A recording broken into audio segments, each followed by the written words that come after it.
Okay.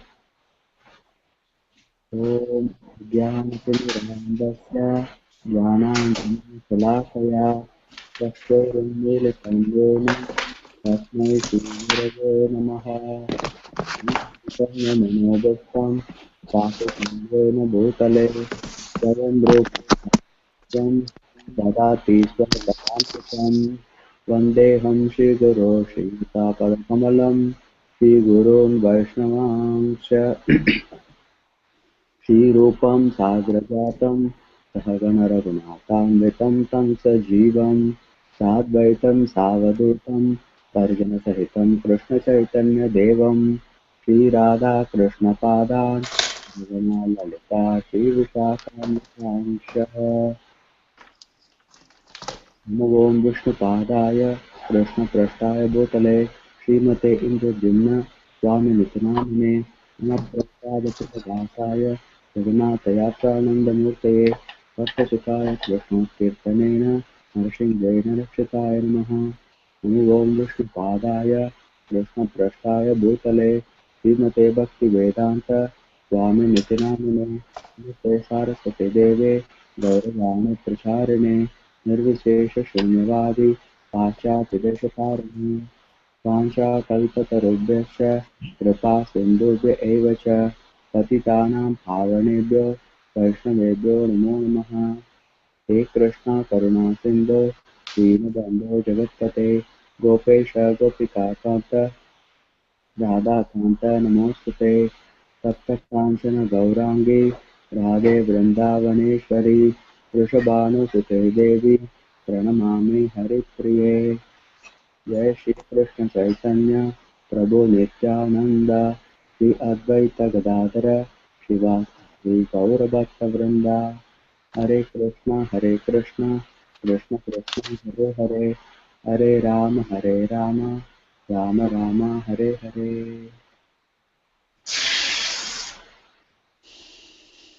ओम नमो भगवते वासुदेवाय। ओम नमो भगवते वासुदेवाय। ओम नमो भगवते वासुदेवाय। नारायणं नमस्कृत्य नरं चैव नरोत्तमं देवीं सरस्वतीं व्यासं ततो जयमुदीरयेत्। पिण्डतां स्वकता Krishna पुण्यश्रवणकीर्तना सिद्ध्यन्तस्तो ह्यभद्राणि विदनोतु सुहृत्सताम्।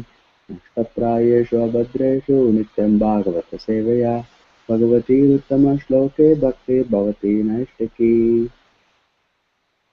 Yes. Today we are reading from Srimad Bhagavatam, Canto 3, Chapter 21, titled Conversation between Manu and Kardama.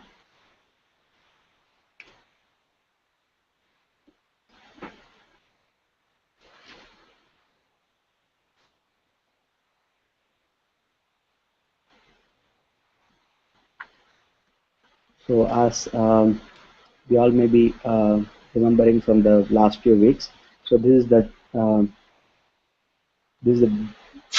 event happening at the beginning of creation when in Satya Yuga, after Brahma creates the initial Prajapatis, and then now Vidura is asking how did they further manifest the population in the universe. So you can see here the contents of this chapter in a nutshell. So Vidura asks about Manu's progeny in the first 5 verses, and then Vidura asks this to Maitreya, and Maitreya asks this to replies to Vidura about Kardama Muni's meditation. So we'll see how these get connected. And then Kardama Muni prays to the Lord, and Lord's reply to Kardama Muni.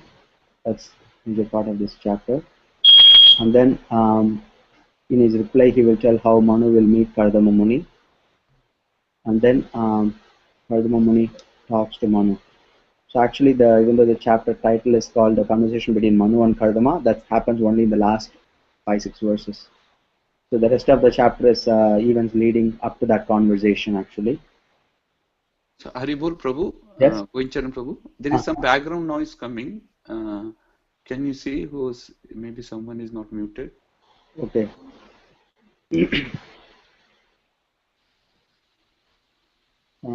Must be from my home only. Oh, I see. Okay. Uh, can you switch off that fan? Yeah.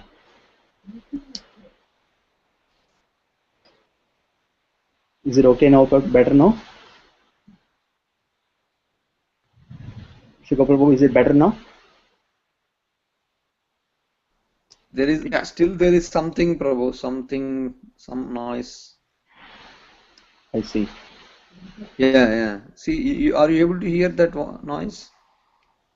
No, actually.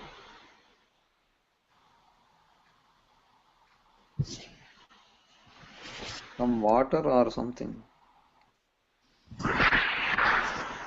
yeah. See, now we are hearing more. Now we are hearing more. No, I mean now it's not like continuous. Oh, It's periodic. Sometimes you just hear. okay. There was some whistle noise also. I don't know if it was from your home or somewhere else also. Yeah, that was before. Okay. Mhm. Sorry, Prabhu. So, yeah, so this is the chapter in a nutshell. I think it is when you are speaking, I think it is happening. Oh, I see. Yeah. So you speak, I think there is something happening when you speak.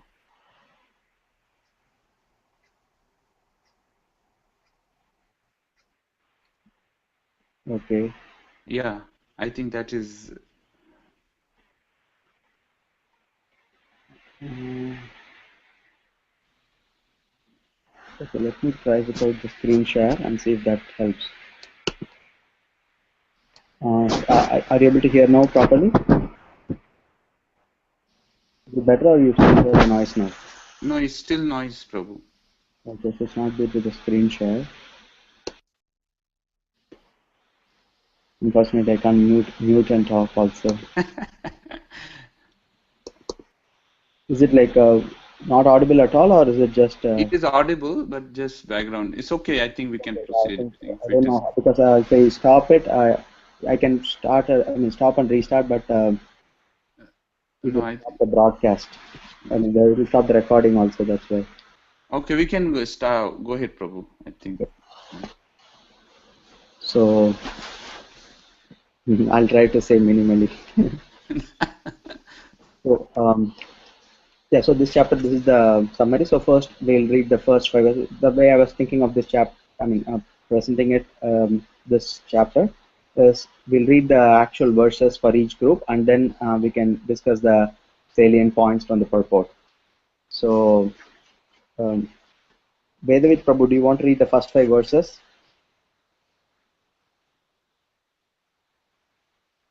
from the actual chapter?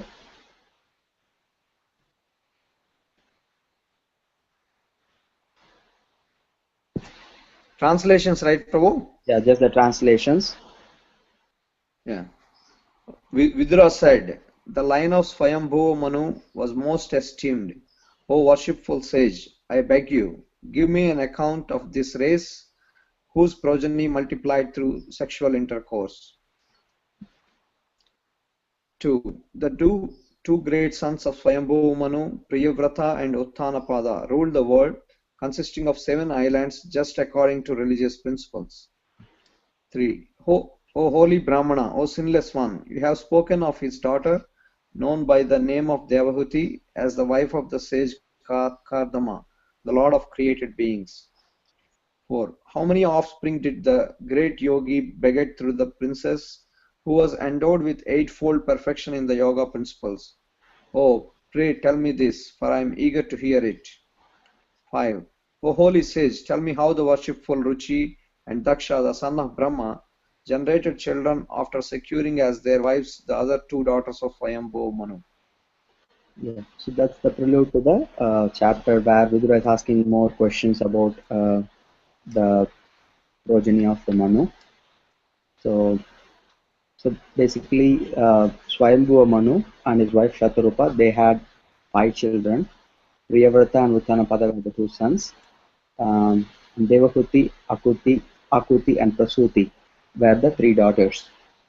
So in this chapter, we'll see about how Devahuti got married to Kardama Muni, and the pastimes of Daksha and Ruchi. They will be in the later cantos of the Bhagavatam. So some of the salient points from the purport that Srila Prabhupada expands is actually, since Vidura is asking how their progeny multiplied through sexual intercourse, Srila Prabhupada says sex life for creating exemplary population is acceptable to all sages and authorities of Vedic scripture. So Krishna also says in the Bhagavad Gita, Dharma viruddho bhuteshu kamosmi bharatarshada. So sex life that's not contrary to religious principles is accepted. That's one of the wonderful applications of the Krishna conscious philosophy, because in other philosophies, there's no room for engaging such propensity in Krishna service, because people think of material world only as illusion and not as connected with Krishna. But when the connection is made, there is no prohibition there. And in the verse 2, this wonderful phrase is given, Sapta Dvipavatim, consisting of 7 islands.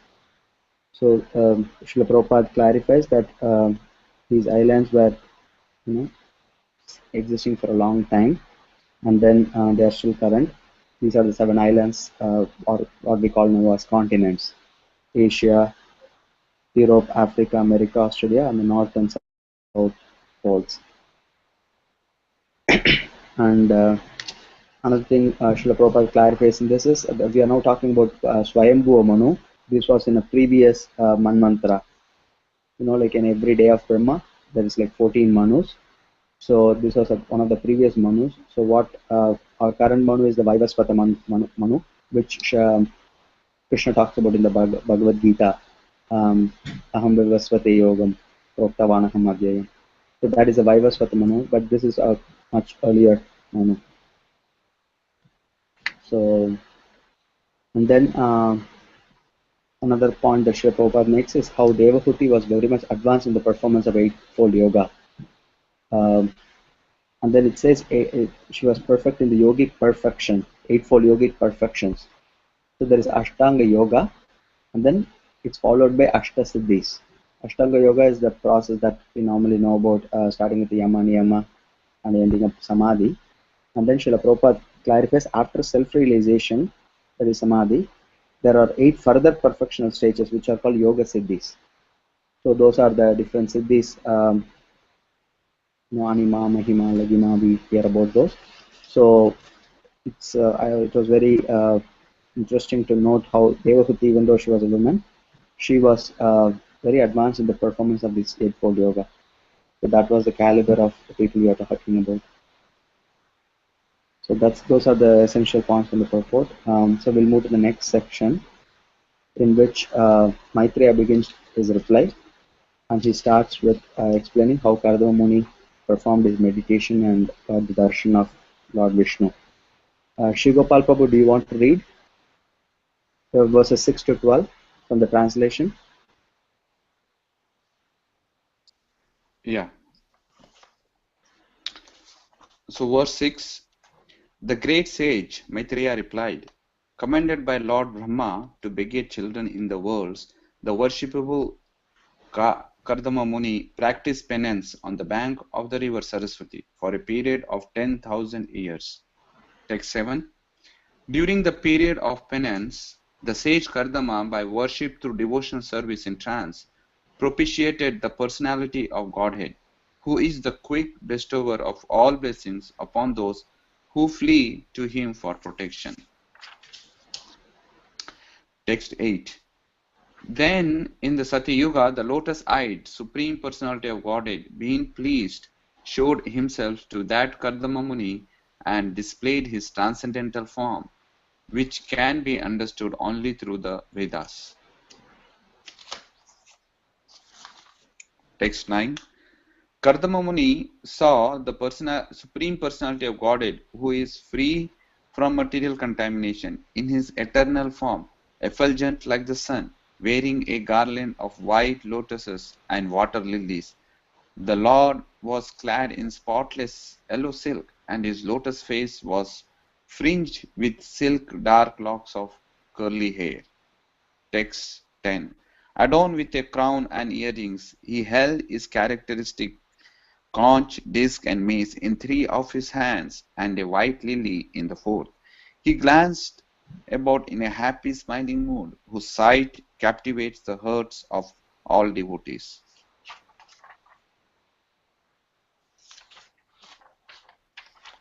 Oh, 6 till 12?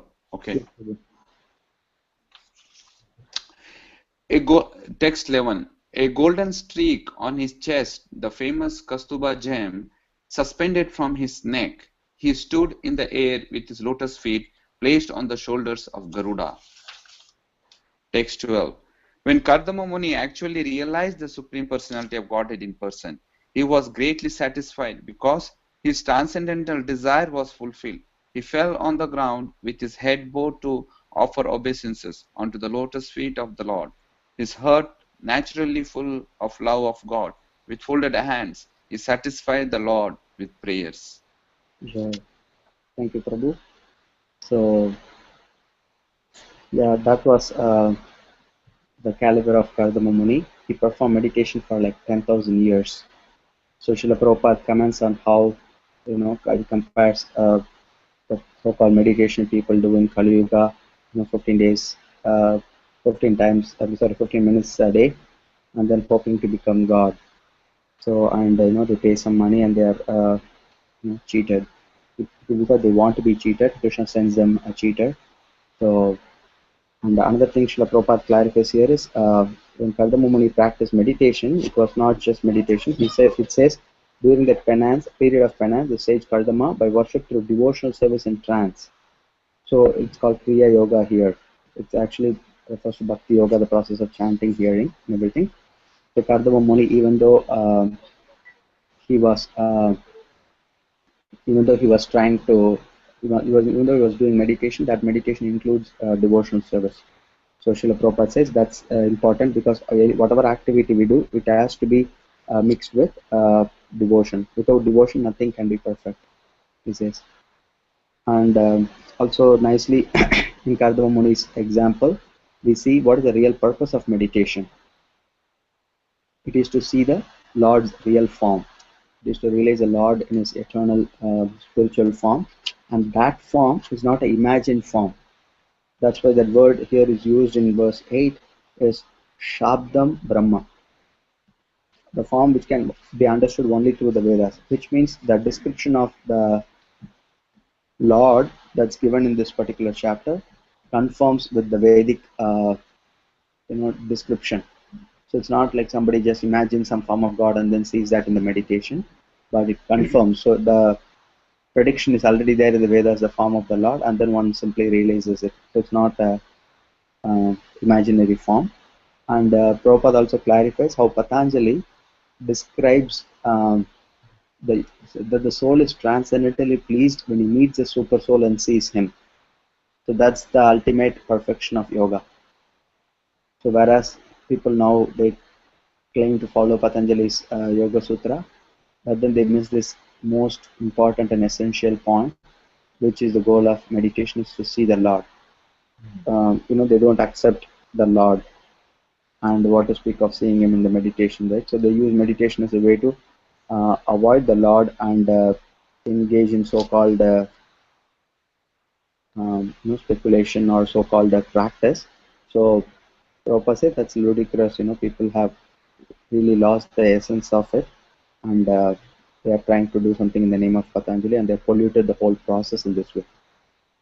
So whereas that's why these descriptions are so important to know what the ultimate goal is.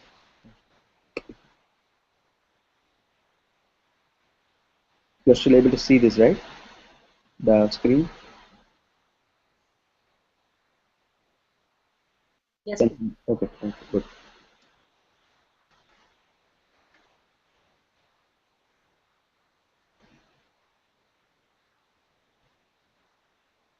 So that's the Kardama Muni's meditation, and that's how he saw the Lord personally in front of him, exactly as it is described in the Vedas. So now here's a nice example of, here's a nice picture of this darshan that Kardama Muni had after so many years of meditation. This is the beautiful place, and the Lord is on his Garuda carrier, and he's standing, as it is mentioned in the verse, with all his features, and Kardama Muni is so fixed in his trance and saying, "This one is the Lord." So the next section is now Kardama Muni offers prayers to the Lord.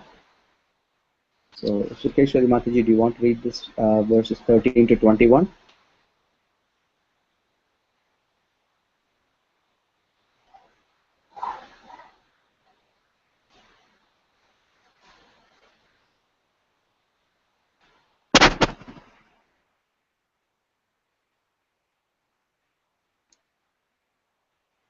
Sukeshwari Mataji, you want to, okay. You want to read verses 13 to 21?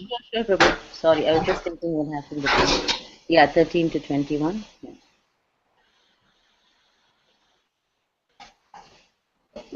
O holy Brahmana, O sinless one, you have spoken of his daughter, known by the name Devahuti, as the wife of the sage Kardama, the lord of created beings. How many offsprings did that great yogi beget through the princess who was endowed with eightfold perfection in the yoga principles? Oh, pray, tell me this, for I am eager to hear it. Sorry, you can start from verse 13. Yeah, yes, Prabhu. I just read. Yeah, Prabhu, did you hear me? I just read 13 and then 14. Which chapter? Prabhu, we are on 3rd canto, 21st chapter, right? Right. Verse 13, it says, the great sage Kardama said. Oh, 1 second, Prabhu. I'm sorry, I did 3. Sorry. The great sage Kardama said, O supreme worshipful Lord, my power of sight is now fulfilled, having attained the greatest perfection of the sight of you, who are the reservoir of all existences. Through many successive births of deep meditation, advanced yogi aspired to see your transcendental form. Your lotus feet are the true vessel to take one across the ocean of mundane nascence. Only persons deprived of their intelligence by the spell of deluding energy will worship those feet with a view to attain the trivial and the momentary pleasures of the senses, which even persons rotting in the hell can attain. However, O my Lord, you are so kind that you bestow mercy even upon them. Therefore, desiring to marry a girl of a like disposition, who may prove to be a veritable cow of plenty in my married life, who may prove to be a veritable cow of plenty in my married life, to satisfy my lustful desire, I too have sought shelter of your lotus feet, which are the source of everything, for you are like a desire tree. O my Lord, you are the master and the leader of the living entities, of all the living entities. Under your direction, all conditioned souls, as if bound by rope, are constantly engaged in satisfying their desires. Following them, O embodiment of religion, I also bear oblations for you, who are eternal time. However, persons who have given up stereotyped worldly affairs and the beastly followers of these affairs, and who have taken shelter of the umbrella of your lotus feet, by drinking the intoxicating nectar of your qualities and activities in discussions with one another, can be freed from the primary necessities of the material body. Your wheel, which has 3 naves, rotates around the axis of the imperishable Brahman. It has 13 spokes, 360 joints, 6 rims, and numberless leaves carved upon it. Though its revolution cuts short the lifespan of the entire creation, this wheel of tremendous velocity cannot touch the lifespan of the devotees of the Lord. My dear Lord, you alone create the universes.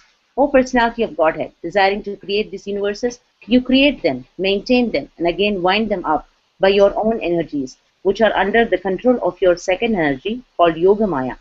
Just as a spider creates a cobweb by its own energy and again winds it up. My dear Lord, although it is not your desire, you manifest this creation of gross and subtle elements just for our sensual satisfaction. Let your costless mercy be upon us, for you have appeared before us in your eternal form, adorned with a splendid wreath of tulsi leaves. I continuously offer my respectful obeisances unto your lotus feet, of which it is worthy to take shelter, because you shower all benediction on the insignificant. to give all living entities detachment from fruitive activity by realizing you. You have expanded these material worlds by your own energy. Thank you, Mataji. Thank you.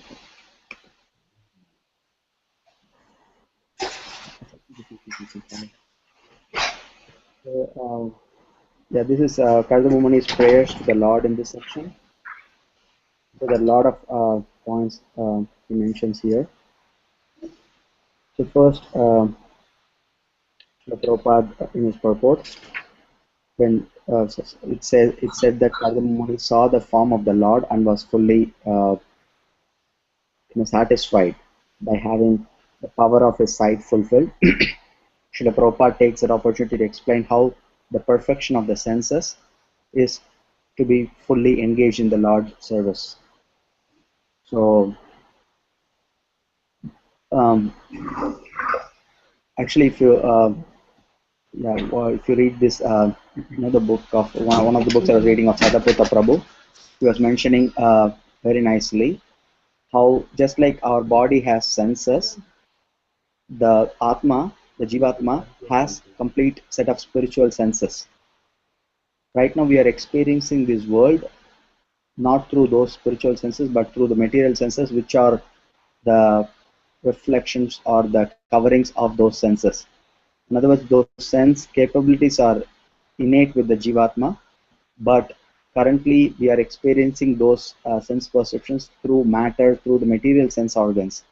So, which is why that satisfaction we attain is not eternal, but the hankering is eternal because the senses need that level of satisfaction, the spiritual level of satisfaction, but we are seeking that through matter and in material endeavors and material objects.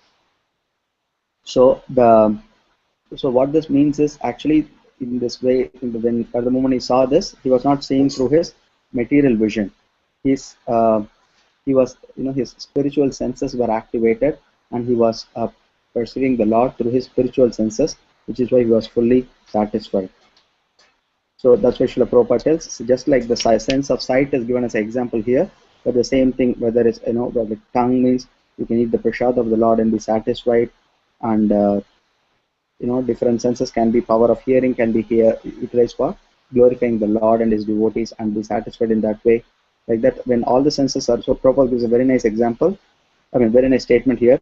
When one is freed from all designated conditioned life and fully engages in the service of the Lord, one's service is called Bhakti Yoga.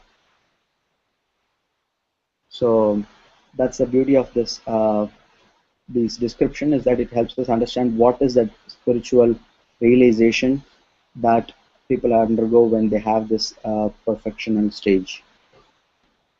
And in the next verse 14, the Kardama Muni also talks about the condition of unintelligent people. He calls them Hatha Medashaha, means one whose brain is spoiled. Proper nicely translated, one whose brains are spoiled. That's Hatha Medashaha, like intelligence is spoiled. So those are the people who don't actually take up to the Lord, but then they take up to some other process and then get cheated. And Srila Prabhupada is telling, but the Lord is even merciful to them. How? Because he says the Lord is so kind, however, that even today, persons whose brain substance is spoiled are given the benediction to become cats, dogs, and hogs and enjoy material happiness from sex life and sense gratification. So Krishna says, Eyata Mam Prapadyante. So the Lord is not he's not preventing us from doing that. He's so kind that if they want such lower pleasures, Lord allows them to have that pleasure. But that is not the same pleasure as the pleasure that Kardama Muni experienced here. So the Lord is not forcing, but it's that we are choosing out of foolishness such lower pleasures.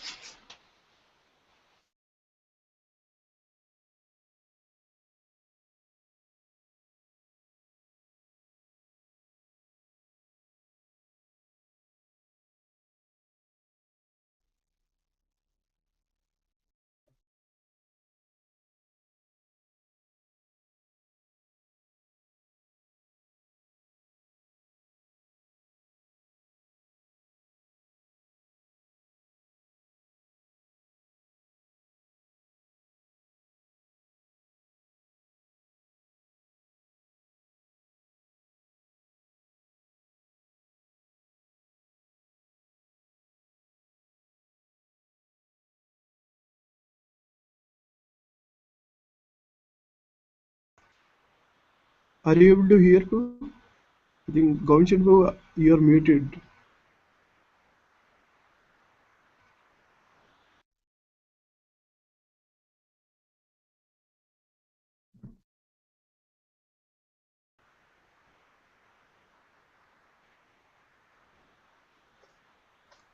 Okay. What did you hear last? We heard 14 Prabhu.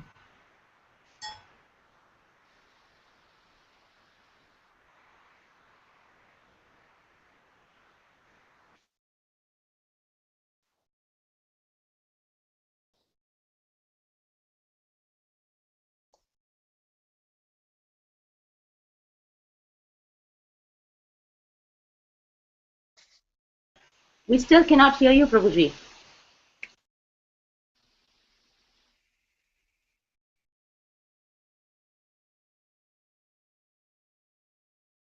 I don't know what. Okay, I'll go without the full screen then.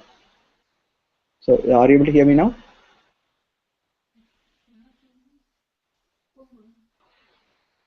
Yes, Prabhu. Okay. So, yeah, I'm not very thoughtful person, so if you don't hear me for like 2 seconds, you can just tell me. Huh? Okay, so verse 15. So here, Kardama is saying after condemning the unintelligent people who don't take up to Krishna consciousness, he says, therefore, desiring to marry a girl of like disposition, who may prove to be a veritable cow of plenty in my married life, to satisfy my lustful desire, I too have sought the shelter of your lotus feet. So it's like a little unintuitive. He just had darshan of the Lord, and he just talked about how his senses are completely satisfied. Now he's talking about his lustful desire, right? So it may be bewildering, but actually, the way we should understand this is Kardama Muni is showing how we should worship Krishna even if we have material desires. So that is the example he's showing. It's of course what is Kardama Muni's stature, right? So he is the father of the Supreme Lord, Lord Kapila. So Lord Krishna is not going to appear to some person like that, but he's actually taking the position of a materialist who wants to have a family and like that kind of a sakama devotee, and just showing by an example how even in that case, even if you want to have fulfill your material desires, you are better off by worshipping Krishna instead of worshipping some demigods. So Prabhupada says Kardamuni could have asked his benediction from Uma, because in the scriptures it is said that if anyone wants a good wife, we should worship Uma. But he preferred to worship the Supreme Personality of Godhead because it is recommended in the Bhagavatam. Which verse does somebody remember?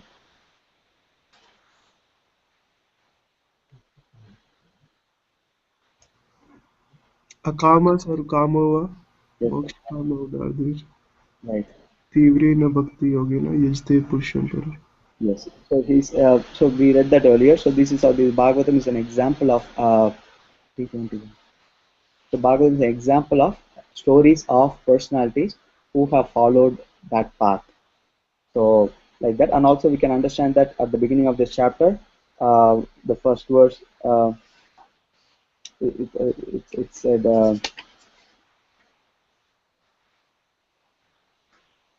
not here, but yes, in verse 6 it said, the great sage Maitreya replied, commanded by Lord Brahma to beget children in the worlds, the worshipful Kardama Muni practiced penance. So that is part of his service to generate population throughout the universe, to facilitate the Lord's desire to create a facility for conditioned souls to take part in this world.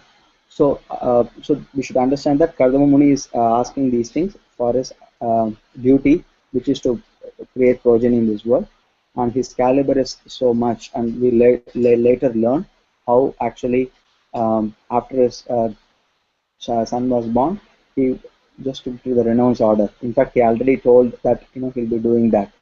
So he's so detached. So when he says like this, we should understand that it is for showing an example for others. So, and yeah, in the next verse, Srila Prabhupada clarifies, um, since Kardama Muni was advanced in spiritual life, why then did he not ask the Lord for liberation? Why did he want to enjoy material life in spite of his personally seeing and experiencing the Supreme Lord? Prabhupada explains the answer is that not everyone is competent to be liberated from material bondage. It is everyone's duty, therefore, to enjoy according to his present position, but under the direction of the Lord or the Vedas. In other words, so basically Kardama Muni is setting an example for Varnashrama. So in Varnashrama, there's all classes of people, and there is provision for everybody in the Vedas to perform their actual duties according to their position and then still advance. So that is the example he's setting in this narration here. And verse 17, he says, actually, so in verse 16, he explains how the Varnashrama system is a gradual path. And at the same time, he also explains how the Sanatana Dharma is the ultimate goal, so that one doesn't lose sight of the goal while traversing the gradual path. So that's why he says here it says it talks about getting liberated by taking shelter of the umbrella of the Lord's lotus feet, which protects one from the sun of birth and death. So that's the nice example here. So, in other words, Srila Prabhupada says, if one is able to directly perform at the level of direct Krishna consciousness, one doesn't have to follow the stereotyped principles and rituals. One can directly perform Krishna conscious activities. If one cannot, there is always room for the gradual path. So one has to choose according to one's adhikar. And later on in verse 18, Kardama Muni explains how the wheel of time, the Lord is represented by the wheel of time. So that's why he speaks about 13 spokes. So normally we think there are 12 spokes which represent each month. But the 13th spoke is the Adhika Mas, extra month that gets added, the leap month. And then 360 joints are the 360 days, and the 6 rims are the 6 seasons. And the numberless leaves carved upon it, they are the numberless moments within that period. So basically, it says through its revolution, cut short the lifespan of the entire creation, but it cannot touch the lifespan of the devotees of the Lord. Does this remind of any words for anybody? Earlier we read in the second canto.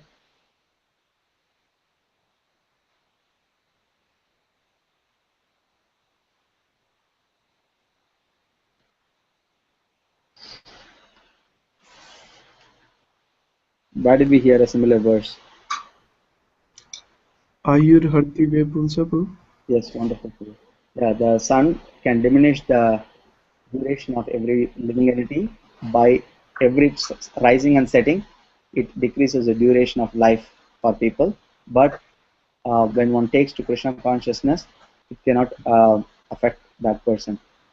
You know how one may ask, we are also spending time, we are also losing time and everything, right? But the thing is, all our time is engaged in Krishna's service, so time is not affecting our activities. One practical example of it, I always think is, let's say we have to walk somewhere. Normally, somebody may think, oh, this is going to take so long a time for me to walk, but we can always chant during walking. Or let's say you have to stand in line for 45 minutes in a driver's license office. Normally for people that's a time wasted from doing their sense gratification, right? So we can read Bhagavatam during that time. So whatever time gets wasted or like in this material world, for devotees it's not wasted because it's just another form of contacting Krishna.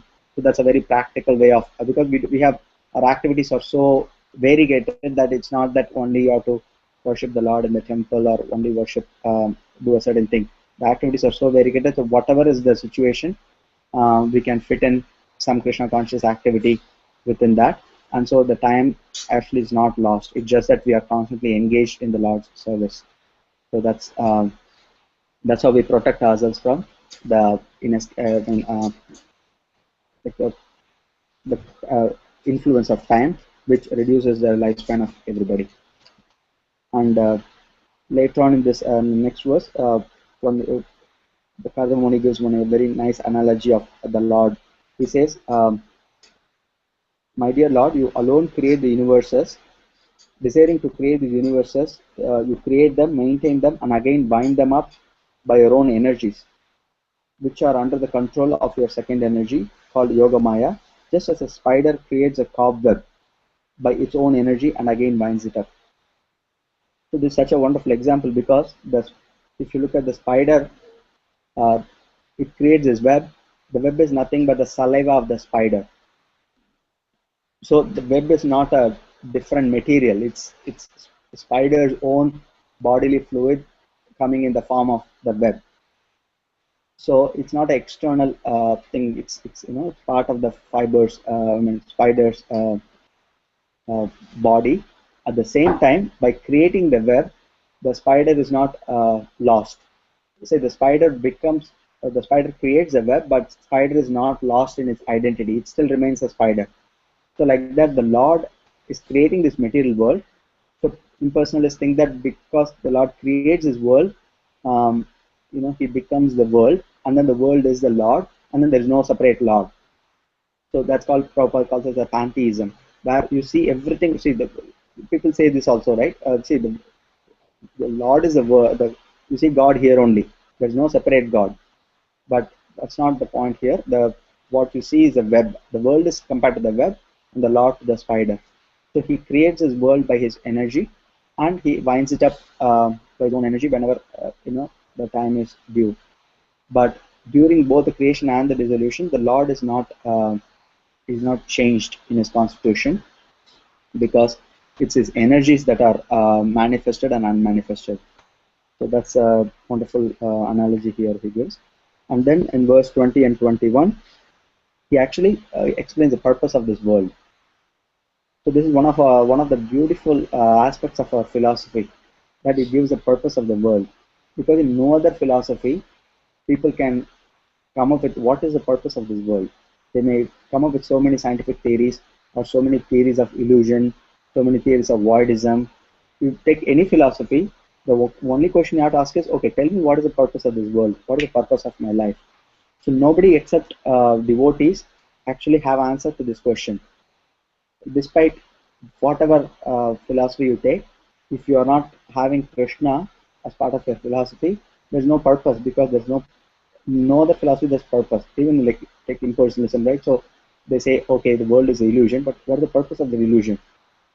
There's no answer, right? In voidism, there's no purpose. Okay, if everything is nothing, then why is this world existing? No answer, right? In science, they don't even ask that question. Basically, they say, oh, purpose is in your brain only. You understand brain, that's good enough, right? So there's no other answer. Whereas here, Kardama Muni, through his glorification of the Lord, actually gives the answer to that question. He says, "Oh my dear Lord, although it is not your desire, you manifest this creation of gross and subtle elements just for our sensual satisfaction. Let your causeless mercy be upon us, for you have appeared before us in your eternal form, adorned with a splendid wreath of tulsi leaves." And the next verse also he explains the purpose further. "I continuously offer my respectful obeisance unto your lotus feet, of which it is worthy to take shelter, because you shower all benedictions on the insignificant, to give all living entities detachment from fruitive activity by realizing you. You have expanded these material worlds by your own energy." So there's a purpose for this world, which is to give the living entities the so-called enjoyment of being independent of God, and then trying out. And when they get frustrated, it also gives provision for them to come back. So you can see here, the purport Srila Prabhupada says, both these activities go on side by side in this world. On one side, Krishna is encouraging us or allowing us to enjoy this material world by creating the different Vedic systems by which one can enjoy both in this life and next, and in heavenly planets and in different species and everything. All this thing is there. At the other time, he also comes and gives the Vedanta Sutra, the Bhagavatam, the Bhagavad Gita to reclaim us back. So it's such a beautiful dual structure. So in this world, somebody may ask, so that's why somebody may see this world as for enjoyment, and somebody may see this world as actually for suffering. Both are true. So, but the Lord has created a way for the people who are still in illusion to enjoy, and for people who have awakened to get out. So that's the nice things that are discussed in these prayers. And next section is even sweeter. So here that's the Lord's reply to Kardama Muni. So now the Lord is very pleased with his prayers. And Govindatta Prabhu, you want to read this section 22 to 34? That's just a translation. Sure, Guru. 22. Maitre resumed, sincerely extolled in these words, Lord Vishnu, shining very beautifully on the soldiers of Garuda, replied with the words, as sweet as nectar. His eyebrows moved gracefully as he looked at the sage with a smile full of affection. Verse 23. The Supreme Lord said, having come to know what was in your mind, I have already arranged for that for which you have worshipped me well through your mental and sensory discipline. Yeah. 24.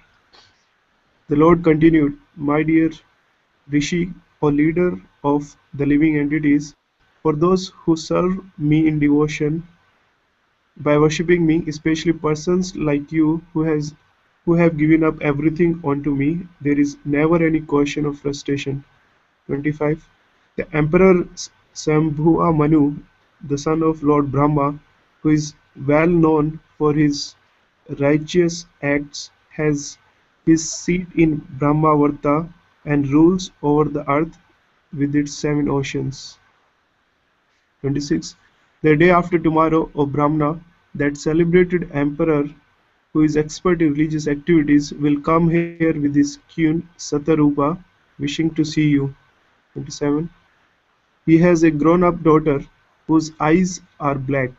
She is ready for marriage and she has good character and all good qualities. She is also searching for a good husband.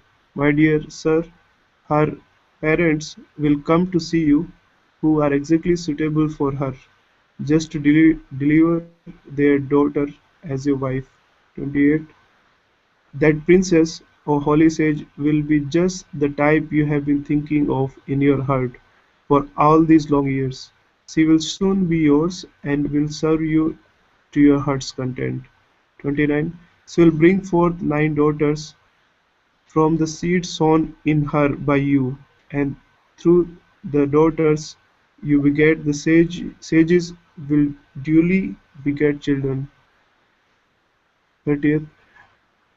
With your heart cleansed by properly carrying out my command, resigning to me the fruits of all your acts, you will finally attain to me.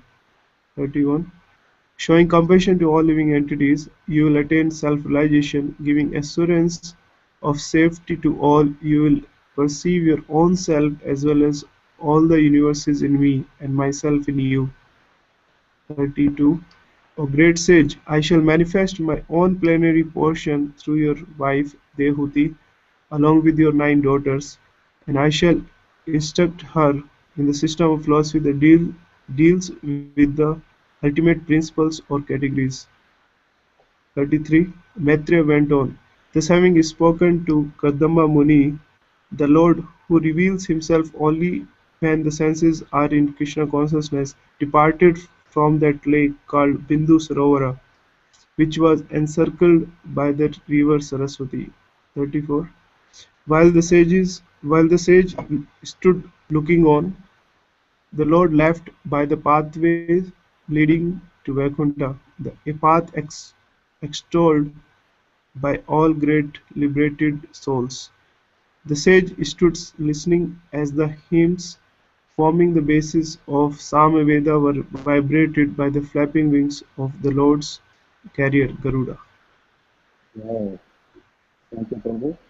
That's such a beautiful section here. So this is the Lord's reply to Kardama Muni. And in verse 22, you can see the Kardama Maitreya is explaining the Lord's words as Vachasamritena, meaning whenever the Lord speaks, he speaks from the transcendental world. So Amrita means nectar. It also means immortality, deathless. So that's the transcendental nature of the Lord's words. And Srila Prabhupada says the words of Krishna and the Mahamantra, they are not exhausted by repeating. Whereas when material sounds, we get bored after some time. The spiritual sounds have this amrita quality, so they are always nectarian. So uh, you can never exhaust them. So they are always nectarian. And in verse 23 to 24, you can see how the Lord is nicely saying, "I've already arranged for that which you worship me." So where else do we hear that? Anybody remember? Where else the Lord says a similar thing to somebody else? In something we read already.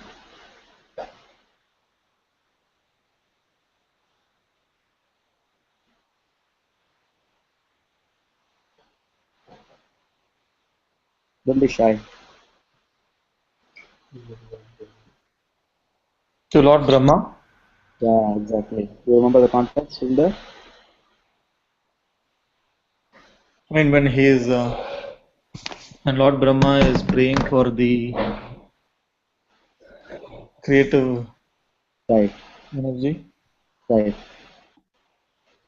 Yeah, that's a very powerful thing, The Lord is so consistent. He says, just like he said for Brahma, right? So whatever you have been asking for has been already granted to you, he told Brahma. Like that, he's saying, whatever you have prayed for me is already arranged for you. So, and Prabhupada gives a wonderful line in the purport. The personality of Godhead knew the heart's desire of Kardama Muni, and he had already arranged for the fulfillment of his desires. He never disappoints a sincere devotee, regardless of what he wants. Okay, but he never allows anything which will be detrimental to the individual's devotional service. You can see here, he never disappoints a sincere devotee, regardless of what he wants, but he never allows anything which will be detrimental to the individual's devotional service. So it's like saying both, right? So that means if you are sincere and if something doesn't happen to us, then we should understand that the Lord knows better than us, and that's detrimental to our devotional service, and that's why Lord is not fulfilling. That's the conclusion we can have from these two lines that Srila Prabhupada says. He never disappoints a sincere devotee, regardless of what he wants, but he never allows anything which will be detrimental to the individual's devotional service. Otherwise, Lord is the complete caretaker of the sincere devotee. So one has to keep that in mind, and when one is in that consciousness, there is no frustration for devotees, which is what Srila Prabhupada explains in the next verse also. So there are like both the Sakama and Akama devotees. Sakama are devotees with four types of devotees with the desires who approach the Lord. And Akama devotees are the devotees who worship the Lord out of love, and they don't have any desires for the Lord. But he says there's no frustration of any of these four classes of people, even if they have desires, because the Lord endows them with the particular desire of their worship. So that nobody is, as Vaisheshik Prabhu says, right, nobody goes empty-handed after worshipping the Lord. So the Lord fulfills them according to their desire. For the pure devotees, he fulfills them in such a way that it's not detrimental to their service. So that's something very encouraging.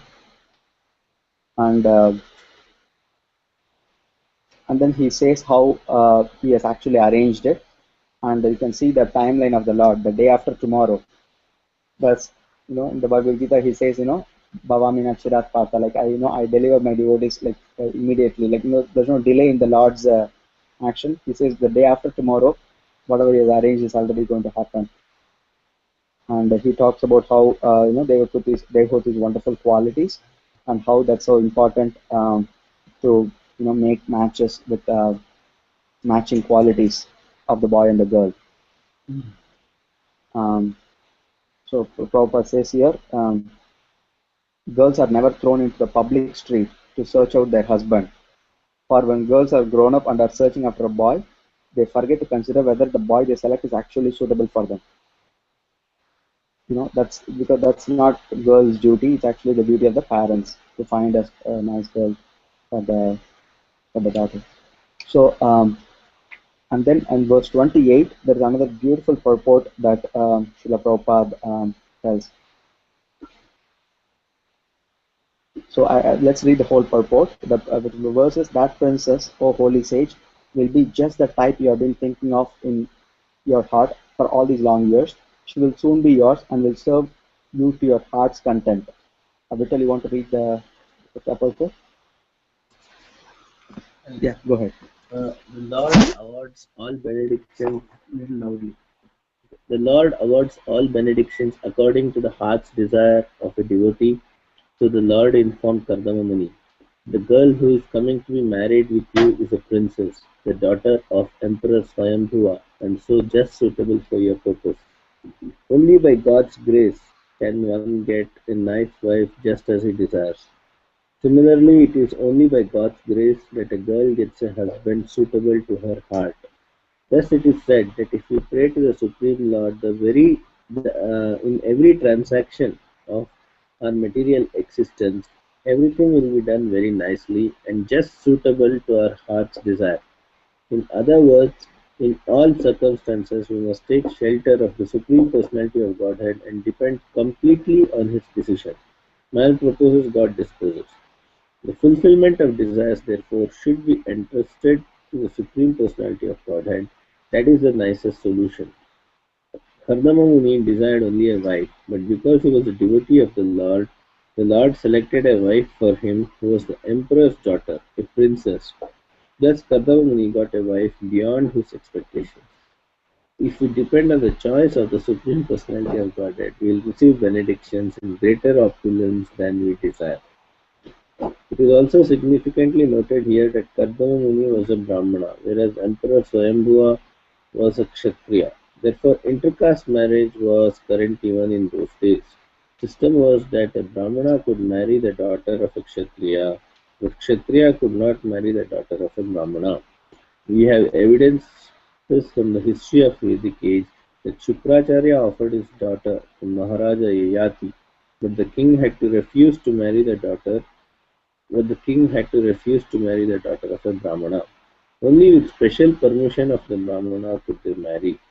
Thus, intercaste marriage was not prohibited in the olden days many millions of years ago, but there was a regular system of social behavior. So yeah, the part of the purport here, Srila Prabhupada says is, in all circumstances, we may take shelter of the Supreme Lord and depend completely on His decision. Does somebody remember a verse from the Bhagavad Gita where Krishna says this?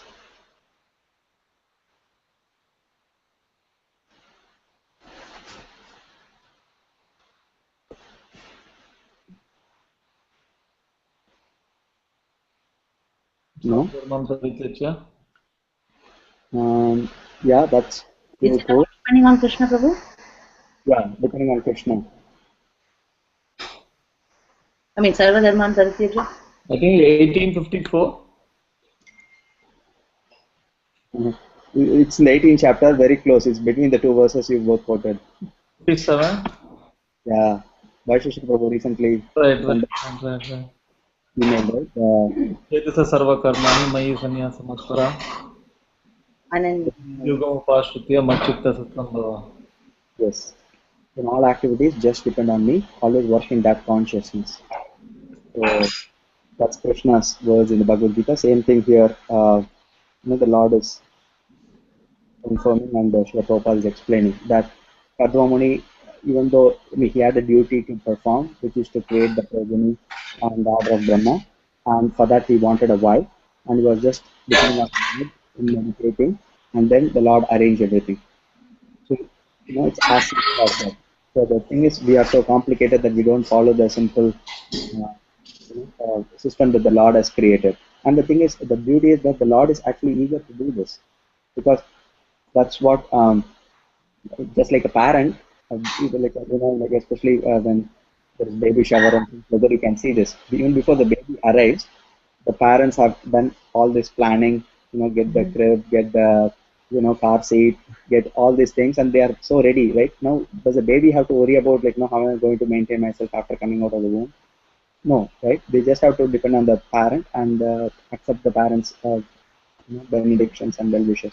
Like that, the Lord is much more eager to just serve us, to plan for our future, to help us come back to Him, than actually we are to go back to Him. So it's that that's the nature of the Lord. That's what's called Bhakta Vatsala, because He loves serving His devotee just like a cow loves to take care of her calf, like that. So it's like the Lord has so much to give, but we are not ready to receive it, and we just completely ignore Him, and just depend on our own strength and our own plans and our own abilities. But here you can see how these chapters help us increase the faith that actually, as Prabhupada says, if we depend on the choice of the Supreme Person of Godhead, we'll receive benedictions in greater opulence than we desire. So we have to have that faith, and Srila Prabhupada also says here very nicely. Yeah, it's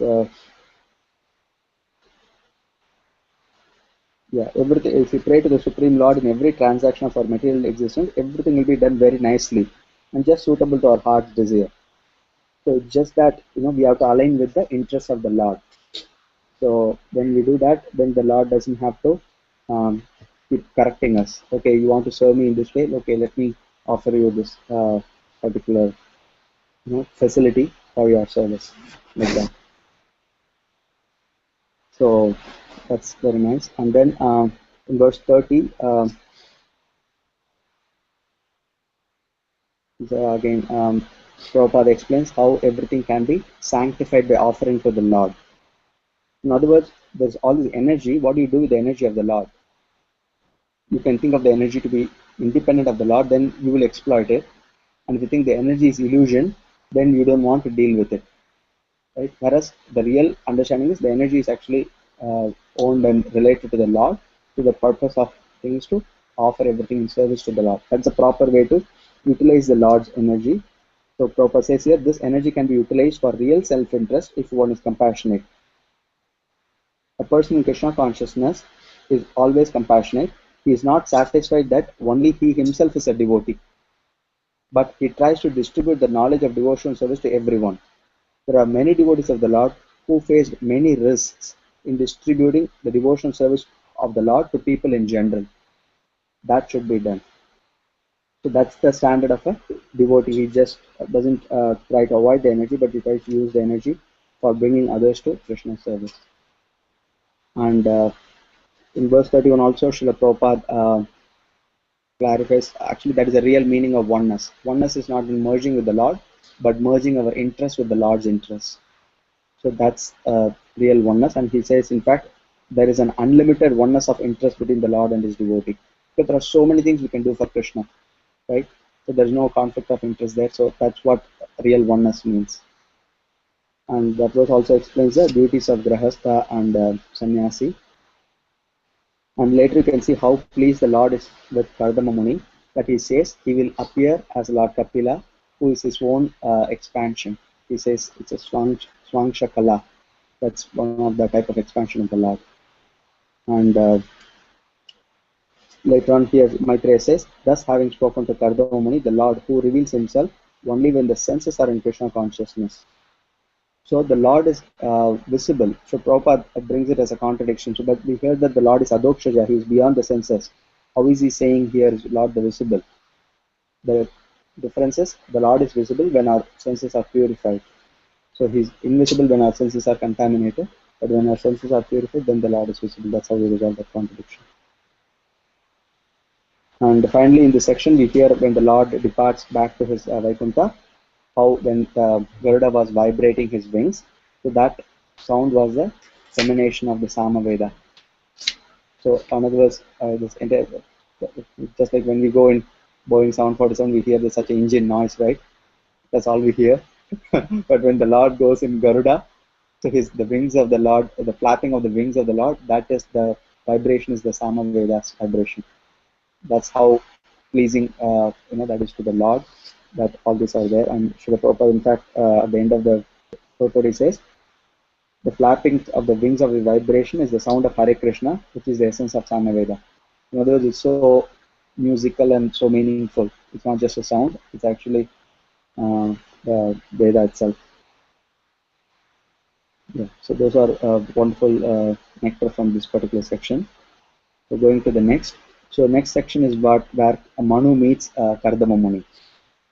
So Sundar, you want to read this section 35 to 49?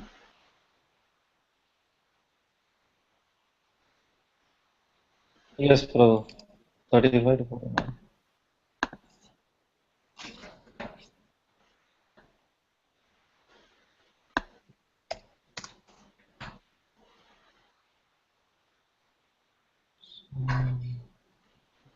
Just one, yeah. Then, after the departure of the Lord, the worshipful sage Kardama stayed on the bank of Bindu Sarovara, awaiting the time of which the Lord had spoken. Text 36. Swayambhuva Manu, with his wife, mounted his chariot, which was decorated with golden ornaments. Placing his daughter on it with them, he began traveling all over the earth. Text 37. O Vidura, they reached the hermitage of the sage, who had just completed his vows of austerity on the very day foretold by the Lord. Text 38-39. The holy lake Bindu Sarovara, flooded by the waters of river Saraswati, was resorted to by hosts of eminent sages. Its holy water was not only auspicious but as sweet as nectar. It was called Bindu Sarovara because drops of tears had fallen from the eyes of the Lord, who was overwhelmed by extreme compassion for the sage who had sought his protection. Text 40. The shore of the lake was surrounded by clusters of pious trees and creepers rich in fruits and flowers of all seasons that afforded shelter to pious animals and birds which uttered various cries. It was adorned by the beauty of groves of forest trees. Text 41. The area resounded with the notes of overjoyed birds. Intoxicated bees wandered here. Intoxicated peacocks proudly danced, and merry cuckoos called one another. Text 42-43. Lake Bindu Sarovara was adorned by flowering trees such as Kadamba, Champaka, Ashoka, Karanja, Bakula, Asana, Kunda, Mandara, Kutaja, and young mango trees. The air was filled with the pleasing notes of Karandava ducks, plovers, swans, ospreys, waterfowl, cranes, chakravakas, and chakoras. Text 44. Its shores abounded with deer, boars, porcupines, Gavayas, elephants, baboons, lions, monkeys, and mongooses and musk deer. Text 45, 40 to 47. Entering that most sacred spot with his daughter and going near the sage, the first monarch Swayambhuva Manu saw the sage sitting in his hermitage, having just propitiated the sacred fire by pouring oblations into it. His body shone most brilliantly, though he had engaged in austere penance for a long time. He was not emaciated, for the Lord had cast his affectionate side glance upon him, and he had also heard the nectar flowing from the moonlight words of the Lord. The sage was tall, his eyes were large, like the petals of a lotus, and he had matted locks on his head. He was clad in rags. Swayambhu Manu approached and saw him to be somewhat soiled, like an unpolished gem. Text 48.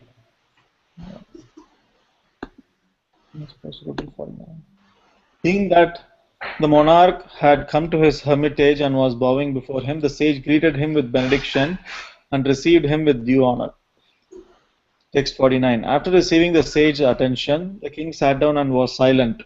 Recalling the instructions of the Lord, Kardama then spoke to the king as follows, delighting him with his sweet accents. Thank you, Sundar. Yeah, so here you can see that these techniques are Manu reaches the Bindu Sarovara. Actually, it was one very nice point there. If you just think about it, right? So, Swayambhuva Manu with his wife mounted his chariot, placing his daughter on it. He began traveling all over the earth. Prabhupada says, the Emperor Manu, as a great ruler of the world, could have engaged an agent to find a suitable husband for his daughter. But because he loved her just as a father should, he himself left his state on a golden chariot to find her a suitable husband. So you can imagine, like, Manu going his wife with his daughter on the chariot to find a husband. It's like, in these days we use so much of this information technology and, send emails and this and that and use websites and this and that to find all these matches and then go, right? Here just Manu is taking the chariot and just driving all over the place to find, and with the daughter on it too. That's like so amazing, like what a culture, right? Like, and then they just like, get it done. So it's like very interesting to hear how the culture was. I mean, that's how much they were like. So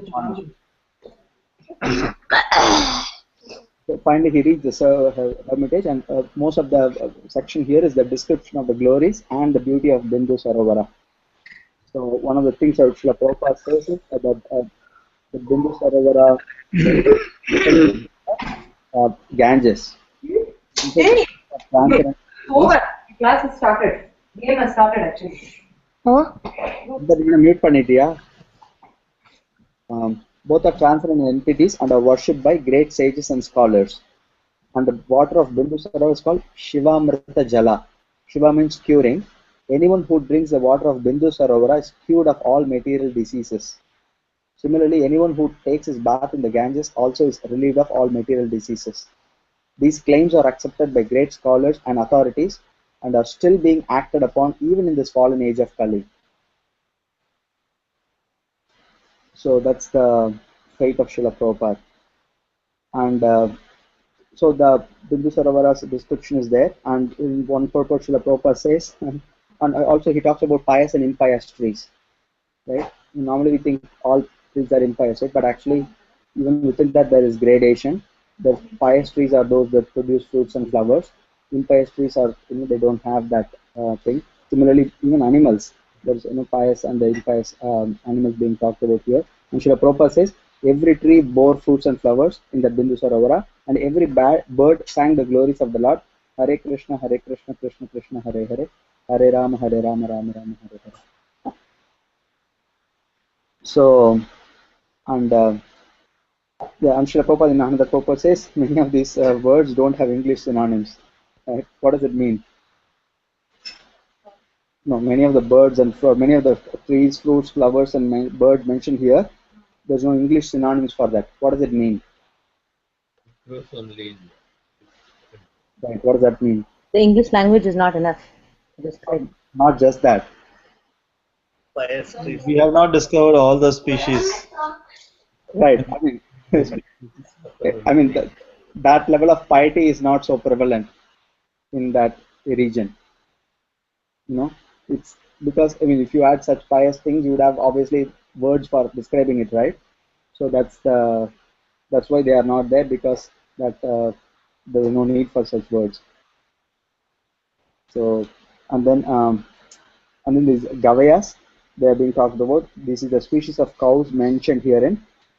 They have a bunch of hair at the end of their tails. So that is what we use as chamara. So it's from the gavaya, cows. They are also called yak tails. But Srila Prabhupada says here, in India, there are still gypsies or forest mercantile people who flourish by trading kasturi or musk and the bunches of hair from the gavayas or chamaris. So that's all nice. And in verse 45 to 47, that's where the symptoms of true yogis and devotees are given. I'll read one of the purport here. So we'll finish by 8:45. We have another 5 minutes. I'll just read this one purport, which I'm reading mostly for my own purification. So here it says, here are some of the descriptions of a brahmachari yogi. This is purport of verse 47. In the morning, the first duty of a brahmachari seeking spiritual elevation is Putashana, to offer sacrificial oblations to the Supreme Lord. those engaged in brahmacharya cannot sleep until 7 or 9 o'clock in the morning. That's what I exactly do. That's why I'm reading it. They must rise early in the morning, at least 1.5 hours before the sun rises. Now for oblations, or in this age, they must chant the holy name of the Lord, Hare Krishna. There is no other alternative, there is no other alternative, no other alternative. The brahmachari must rise early in the morning. After placing himself, should chant the holy name of the Lord. From the very features of the sage, it appeared that he had undergone great austerities. That is a sign of one observing brahmacharya, the vow of celibacy. If one lives otherwise, it will be manifest in the lust visible in his face and body. In other words, sages can make out, but just by our appearance, what our consciousness is. So if one doesn't follow these austere principles, the lust is visible in the face and the body. Right? So we can't fake, we cannot fool them. The word vidyotamanam, indicates that the brahmachari feature showed in his body, in the body of Kardama Muni. That is a certificate that one has undergone great austerity in yoga. A drunkard or smoker or sex monger can never be eligible to practice yoga. Generally, yogis look very skinny because of their not being comfortably situated, but Kardama Muni was not emaciated. Why? Because he had seen the Supreme Lord face to face. So that's the difference. He was healthy, but he was not deprived of his features. But still, because he was so engaged in these things. And another nice thing Srila Prabhupada here says is, similarly, one who hears the transcendental sound vibration of the holy name of the Lord Hare Krishna also improves in health. We have actually seen that many brahmacharis and grahasthas connected with the International Society for Krishna Consciousness have improved in health, and the luster has come to their faces. Does it remind you of any devotees?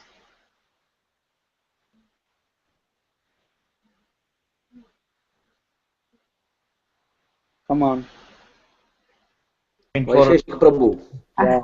on the face, Vaisheshika Prabhu. Okay. Who else? You lock it? Who else? Mukundatta Prabhu. Yeah. I mean, so many devotees, so many swamis. If you look at them, they look so effulgent, right? When you see them, wow, that's what whatever Prabhupada is talking about is actually real. We don't realize it in that way, but actually, we know the source of it because of their constant chanting and hearing. So they are, it's called Brahma Tejas. They have this effulgence. That's what Prabhupada says, a luster has come to their faces. So the comparison of a sage to an unpolished gem is very appropriate. Even if a gem has just taken from a mine looks unpolished, the luster of the gem cannot be stopped. Similarly, although Kardama was not properly dressed and his body was not properly cleansed, his overall appearance was gem-like. So, I was just thinking about the point that you said, even their talk, not just the face effulgence. right. Talk, because so many people I hear on the teleconference, and you just know that they're just so close to Krishna. Right. Very nice point. Yeah, all these wonderful qualities, Krishna decorates them with these qualities. So finally, here Manu, Kardama Muni greets Manu. Even though he knows from what the Lord told, still he's following the etiquette and asking him all these things, which is the next part actually. Here Kardama Muni talks to Manu. So I'll just read. Is anybody there to read these verses? I think everybody has read. Okay. So go ahead. Are we doing 50 to 56? 50 to 56 is nothing. Yeah, one second.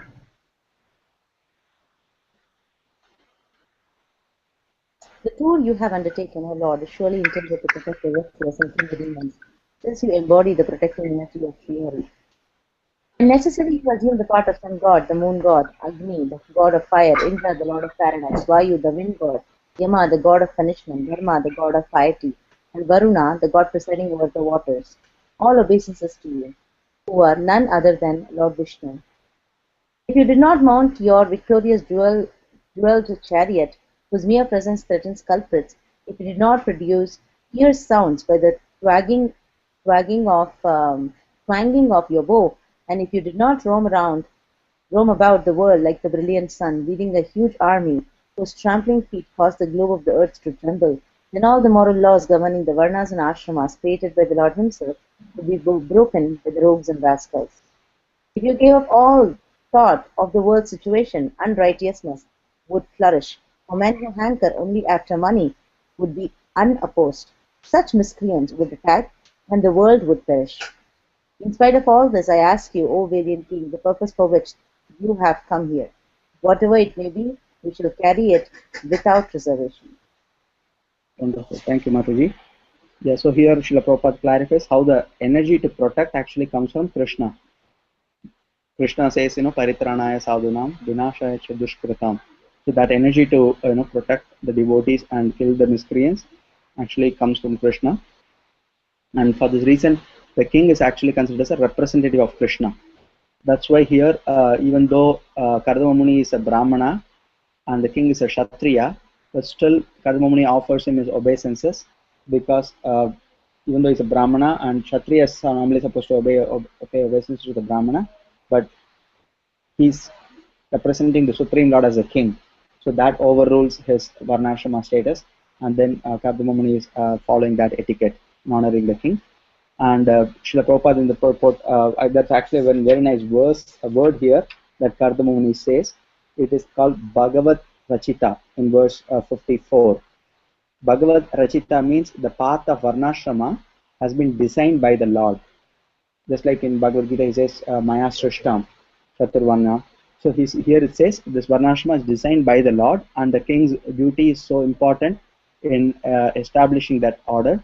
And when we see that that is not happening, so the modern democratic government, people think, okay, of course, they may have a reason to do that because sometimes kings become exploitative, and instead of giving all the control to one person, let's at least distribute it so that, at least there's a greater sense of stability.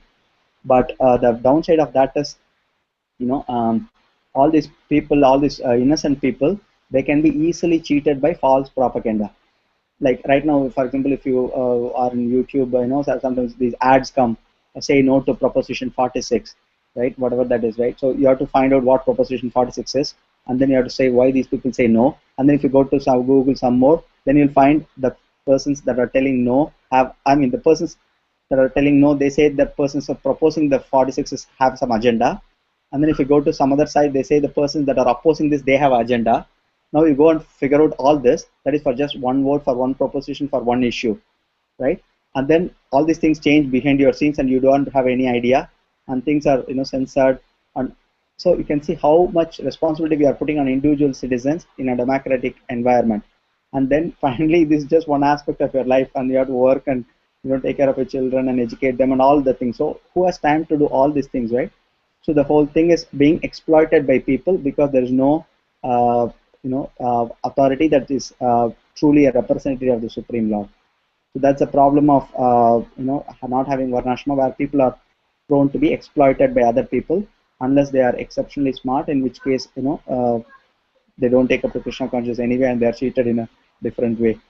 So the system of Varnashrama is so critical for the success of the society. And in the last verse, Srila Prabhupada emphasizes on the mutual service of the Brahmanas and the Kshatriyas. The Brahmanas offer Kshatriyas a service of instruction and guidance to rule the kingdom nicely by giving them the appropriate support, and the Kshatriyas protect the Brahmanical principles by protecting them and maintaining them. So that's the those are some of the nice chapters here. And so here's a nice picture of Srila Prabhupada, so we can remember how Srila Prabhupada is spending all his time giving us all this knowledge by dictating them on his dictaphone. And then you can see how pleased he is when these books come out. And then we are so happy to receive all this knowledge from the Guru Parampara, in Srila Prabhupada, all Guru Srila Prabhupada. Jai. So with that, please go ahead and if you have questions, we can discuss them now, or comments, or corrections. So, Hare Krishna Prabhu, can I go? Yes, go ahead. The football players are first. Not football players. who take their kids to soccer. So,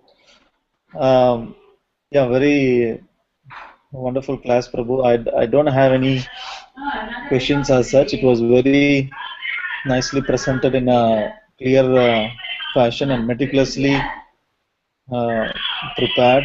And you brought out all the important points from each of the purport and uh, presented it in a very systematic way. So, very wonderful presentation. Um,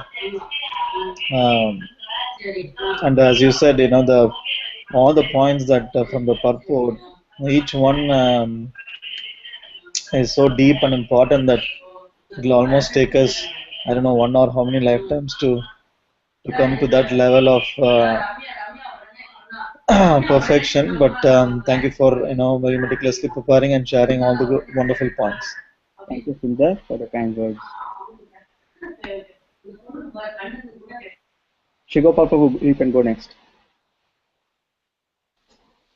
Hari Bol. Hare Krishna ji. Thank you, Prabhu. It was a very excellent presentation and such a nice chapter. And the way you grouped up the verses and asked the devotees to read, it was very nice. Thank you, sir. One comment or and maybe a follow-up question on that. We see that whenever devotees meditate on the Lord appears in His form, and there are so many instances of this, and still, the impersonalists they say that there is no form.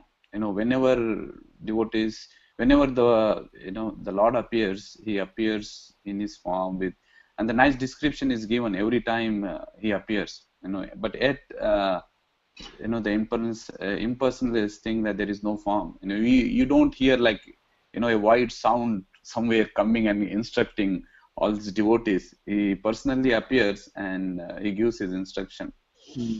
So that was just a comment observation. And a follow-up question related to same is that we see that whenever Lord appears, He appears in His Vishnu form, like four-handed form. In so many instances of this, I was just wondering why is it? Why the Krishna's form is Krishna? Why did Krishna doesn't appear? I mean, so many instances like we see the four-arm form, Vishnu form is appeared, in front of Devaki and Brahma and here in Kardama Muni. So I'm just curious, just a just a question, curiosity. Yeah, we have to wait till the 10th canto for that to happen. And also that's part of the structure of the Bhagavatam, is to present the Lord in His feature of majesty and opulence. Like, like next is Dhruva, and later on, it's going to be Prahlad, Nrsimhadev, and then there's going to be Gajendra, and all these forms are Vishnu forms. They are all different aspects of the Lord, showing His different aspects and features and protection and all, and so that we can appreciate the Lord is transcendental.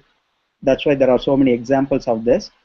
And then when it comes to Krishna, then we know, wow, such a powerful, almighty, omnipotent, omniscient Lord is playing and taking butter and getting caught by his mother. Then it becomes very sweet. If you just introduce that and then not sufficiently prepare us for that, then we may take it just like our child is playing like that. We don't really see that sweetness of that particular pastime. So that's my understanding why there are so many emphasis. I mean, you normally when you say, you would expect that to be present more, right? So it's for preparing. And actually we can see that even sometimes when you present as devotees, like for example we have this Atma program in Google, and Vaisheshika Prabhu, even though he's such a pure devotee of Krishna, he cannot go and present that in the first chapter, become devotees of Krishna first chapter, because that's not the audience for which he's presenting. Yeah, he could present that in the temple, but there, because the faith is not there, he's first almost 7 sessions, or only in the 8th session we of course we say that Krishna speaks in the Bhagavad Gita, but not reveal Krishna's identity as much. we just focus on the detachment aspects, how to control the senses, how the mind works, how the modes work. We build upon it until they are ready to hear about the personal aspect of Krishna, and then we actually introduce that. So it's the same idea that one has to sufficiently know about these opulent forms of the Lord before appreciating the shams in the form of the Lord. Mm. Thank you, Prabhu. Nice explanation and makes Thank you, sense. Prabhu. Nice to see your hankering for the Lord. No, it's building up the climax, right? Yes, exactly. Yeah, that's very true. It's building up, and we have to push ourselves through. I mean, at least we know that Lord is Right, coming right. in the canto, Yes. But yeah. Okay, thank you so much, Prabhu. Thank you, Hare Krishna. Hare Krishna. Sure. Govinda Prabhu, you want to go next? Hare Krishna Prabhuji, Dandavat Pranam, Vishnu. Thank you very much for very nice presentation, Prabhu. Thank you, Prabhu. And nicely categorized them and covered the silent point from the purport and giving us the lesson. And thank you for making us read the verses. That helps to stay focused. I like the points where you mentioned that Lord already knows what is in our heart and has already arranged it. So that give us the uh, assurance that actually Lord is already taking care. The example of the parents taking care of the child. So I had a question on this, bro. Like the verses. Uh, then Garuda, when the Lord was going back, so the flapping of the wings of Garuda was the Samveda, hymns of Samveda was vibrated from this. So how do you understand like Garuda's flapping of the wings are the hymns of the Samvedas? And actually we also hear that Triguniya Visha Veda Nistariguna Bhavarjana, that the Vedas are in three modes. Vedas mention about three modes, and one should become transcendent to three modes. Especially Rig Veda recommends so many materialistic um, goals and everything. So, like being the form paraphernalia of the Lord, actually, it's also transcendental. So this is the, like, so how do we reconcile this?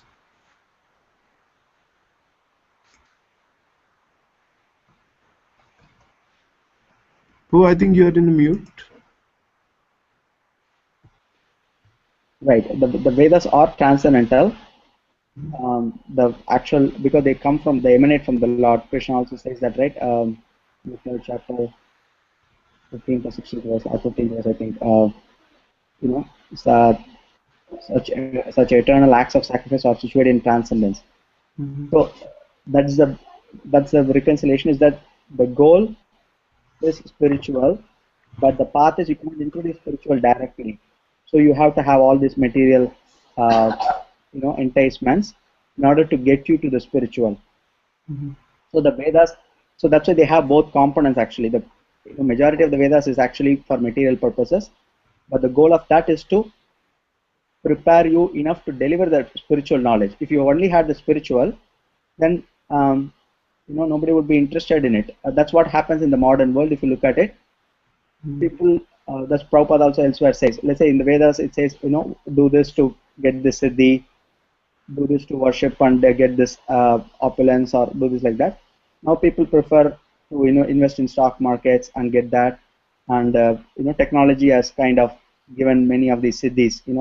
How do you talk to a person somewhere else? Okay, get an iPhone. So you don't have to really do the Vedic path to get those opulences or the benefits and enjoy life in that way. So that's, if the Vedas weren't providing any of those, people would be going for those things anyway, because that is what their consciousness is.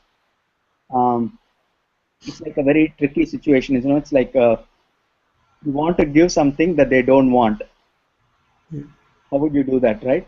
First, you give them what they want and slowly bring them back to the path. So if you take the whole of the Vedas, yes, that's the spirit of the Vedas. When Krishna also says, right, Vedesha sarvai rahame vedeto, by all Vedas I am to be known. But the thing is, people are so enamored by the gunas that they forget the real purpose. So in that sense, it is inferior. but not in terms of the quality. I mean, still following a Vedic path is much better than not following it for any other reason, and which is exactly the purpose the Lord has it. And same thing with with Vyasadev and other. They are the one that compile all these things, right? So they know the goal. They know the Srimad Bhagavatam is the goal, but still, it's just like you know when your parents come to US, you cannot take them only to the temple, right? If they take only to temple, probably they won't come back next time if they are not only practicing devotees. You have to take them to other places also, and take them to temple also, like that, and then gradually you have to wait for them to develop the interest to have exclusive focus. So it's like a it's a you can call it as a expert mechanism by which the Lord does both. It looks like it's material, but actually the thing is, the beauty is, even though it may have a lot of these material provisions, once you get on the path, you are becoming purified because you are listening to the Lord at least. Like even at least in terms of securing your material benefits. So basically, the Lord is indirectly making you surrender to Him, but without even your knowledge. So that's why the Vedic path is preferred than securing the same things in an alternate way. In that sense, the goal is transcendental, even though some parts of it may relate with the materialistic aspects. Otherwise, why would the Lord even have the Vedas? But on the other hand, in the Bhagavad Gita level, he's talking about the ultimate goal. So he's telling Nishtray Gunyo Bhavarjuna, like, be situated above the modes, because don't get into it, because your qualification is much more than the general people at that level. Is what I mean? Like, because you are qualified to hear, then you can tell them the truth openly. But when you are not here, then at least encourage them to do the Vedic path. That's better than not doing anything with the Lord. So it's a very it's a very fine-tuned system by which, and that's why we even Vyasadeva, think about it, like Vyasadeva knows the goal. Bhagavatam, Krishna, he has written all these things, but how can one have the heart to glorify other demigods and other things while you know the goal, while you know the complete thing, right? How painful it will be for Vyasadeva to present all these things, but that has to be done so that to develop the faith of those people, at least to come to the Vedic path. At least that's that verse. Let me read that verse in the third chapter. That will kind of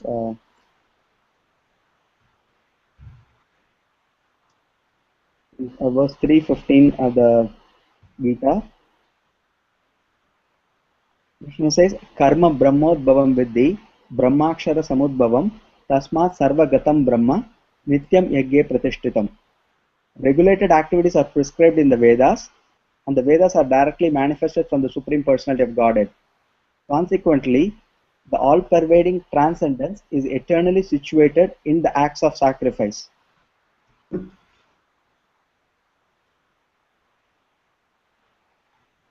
Yeah, see, it says we should always, in the purport it says we should always remember that the conditioned souls in material nature are all eager for material enjoyment.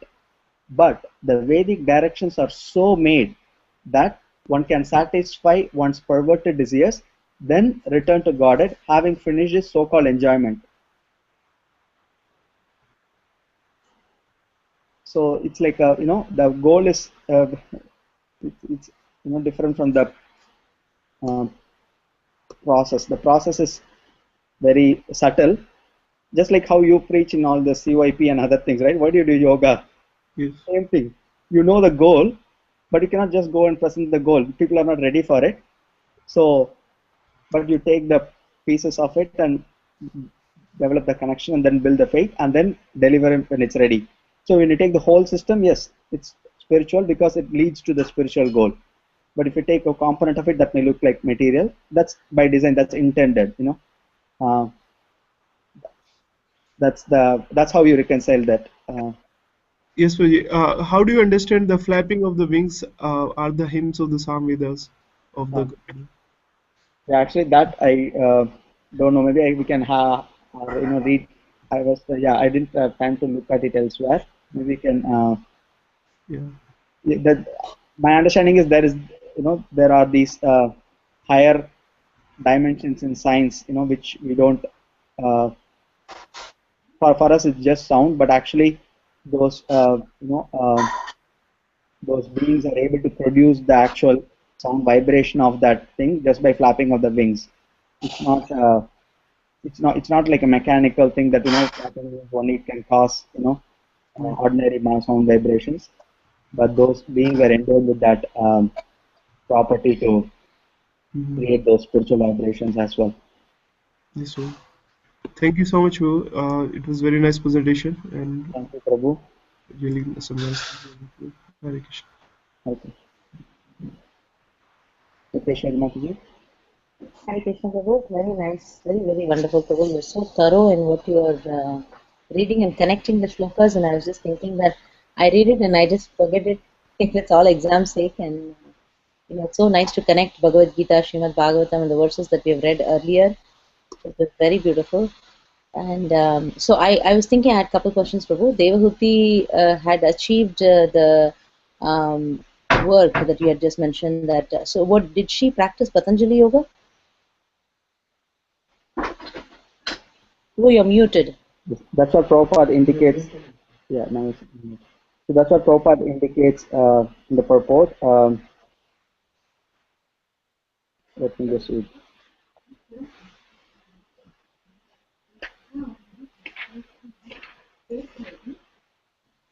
Yeah,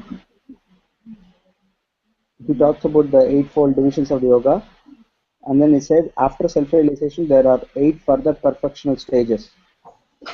The husband and wife Kardama Muni and Devahuti were advanced in yoga practice. The husband was a Mahayogi and the wife was a Yoga Lakshana, or one advanced in yoga. Okay, so that was Patanjali Yoga system. Because I thought Patanjali Yoga system was atheistic or it was devotional. No. Actually, yeah, it is devotional. That's what Prabhupada clarifies elsewhere. Yeah. When Kardama Muni means a lot, it is devotional. But the thing is, the modern people, the impersonalists, they just remove the Lord portion of it. And then they keep the remaining thing. And that's why Prabhupada says they pollute the whole yoga process. Okay, because my grandfather is a very he doesn't believe, he is more impersonalist and does all these meditations, and he named my uncle Patanjali. So I always thought Patanjali was something to do with impersonalism. So I didn't know. I have not read it so much. Another thing what I remembered is I think one of the Prabhujis, well-known Prabhujis in ISKCON also, the Yoga Sutras he teaches, So I don't know. I heard about it. So then I realized that probably it was something to do with devotional service. But I think it cleared today that it is something that does with the devotional service. Okay. Yeah. Thank you, Prabhu. It was just wonderful, and I think I need to read the chapter a little bit more to get it. And yeah, thank you, Prabhu. Thank you so much. Vedavit Prabhu. Hare Krishna Prabhu. Because Hare Krishna Prabhu. Very nice presentation, Prabhu. I like the way you presented with all the verses and examples and involved everybody in reading. So I was just taking like Prabhupada actually himself asked, means raised, one can have a question like why Kardama Muni, when Lord is presented, he would have directly asked liberation, and why he asked for good wife and material life, something like that. I think Sri Govinda Prabhu asked similar question, right? Yeah, his question is why the Vedas are prescribing material things at all, and how can it be transcendental if it is talking about material? Because I was thinking, generally for because in the same purport, like 15, I think Prabhupada mentioned that for a fortunate man, like good wife, like with wealth and material prosperity, something, these are like a fortunate man will have, and of that most fortunate one is to have a good wife. Right. It says in astrology a man is considered fortunate. Yeah. Great wife, very good sons, or a very good wife. Of these three, one who has a very good wife is considered the most fortunate. Yeah. So is that the reason he wanted to have a good wife and children, like and also I was thinking like generally because brahmacharya is like one even grahasthas can practice brahmacharya and have a spiritual advancement in life, Right. and they can actually preach to the people in general class of people where they can clearly understand. As you mentioned, we can do everything, and also is practice spiritual, like we do our duty and also practice spiritual is more effective to general class of people, rather than like you practice brahmacharya like just a brahmachari without any family, and like then people think, oh, we should be like him, monk or something. Then we have to leave everything to become a practice spiritual life. Right. But whereas like grahasthas, they can follow everything and also practice spiritual life, will be more applicable to general class of people, right? Yes, Prabhu. They're very true, actually. That's why we have all these examples in the Bhagavatam. Yeah, If you had yeah, only examples of brahmacharis, then what about yeah, how about examples of grahasthas who want to worship the Lord and attain perfection by being grahastha, right? So the yeah, yeah, different stories, glorify the Lord by different sets of devotees who have different services and different mental attitudes, so that we can see how all of these people achieve perfection, no matter what their uh, status in Varnashrama is. yeah, That's why it makes it so complete. yeah.